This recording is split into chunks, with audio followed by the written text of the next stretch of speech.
Caleb, honestly, I think you have nothing to worry about. You know, you remind me a lot of myself when I was your age. Usually when I say that, it's a warning. But in your case, Caleb, consider it a compliment. Isn't it fascinating how two people who are so different generationally, racially, and geographically can still find so many commonalities? I didn't spend any of my childhood in the South like you. However, both of us developed this insatiable appetite to understand how other people live and experience life. You know, most people stay around with what they're familiar with, never even leave their hometown. And here we are, out to explore new possibilities and collided together at this university by whatever divine or coincidental deity you believe in. My advice to you, travel. Travel as far and for as long as you can.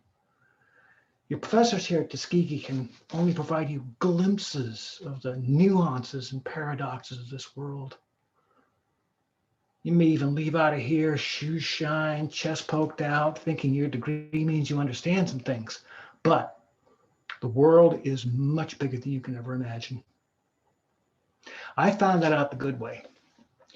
I graduated college on a Saturday and was off to Europe on a Sunday. I notice you always have a newspaper with you. I'm a news junkie as well. Been one since I was 6 years old.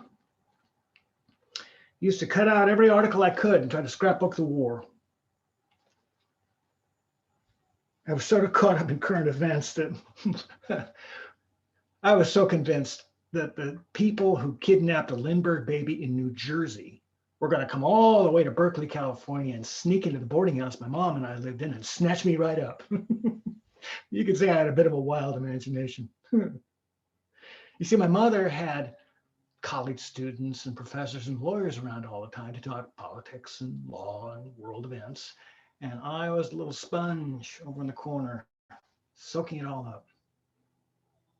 I think growing up about a block from UC Berkeley, more than anything else, contributed to my strong desire to be a part of the solution to making this world a better place. Oh, there was so much going on back then. When I think back on my life, I remember it through the world events. Where I was when I read about the rise of the Nazi Party, Roosevelt's second term, Amelia Earhart's disappearance, those infamous 1936 Olympic Games in Berlin. And we didn't have TV like you kids do nowadays. We had to chase down the newsboys who were screaming, "Extra, extra, read all about it." It was like a calling card that something momentous was just a headline away.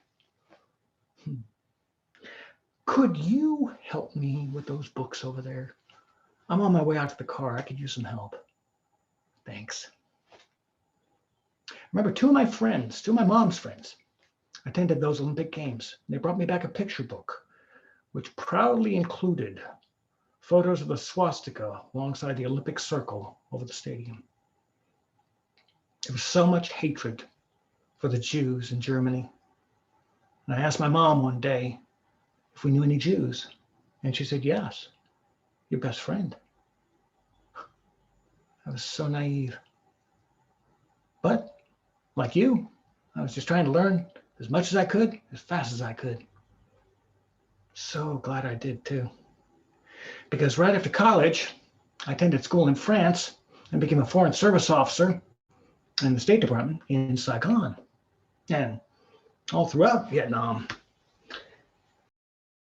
Worked in Rome and Washington, D.C., Nigeria, Cameroon, ex-Belgian Congo, Ethiopia, South America, Swaziland.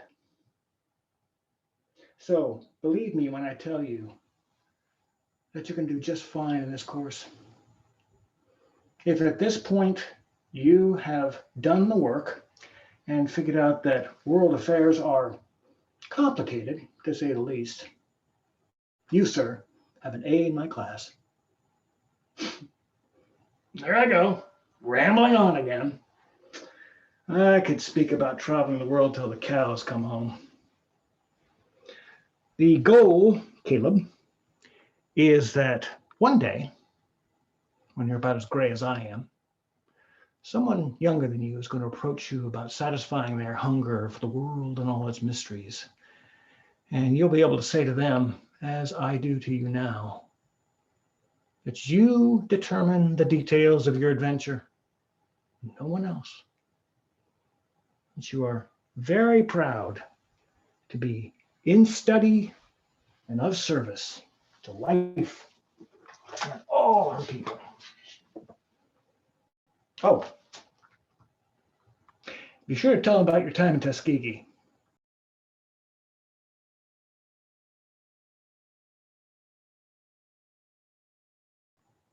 And what a wonderful professor you had.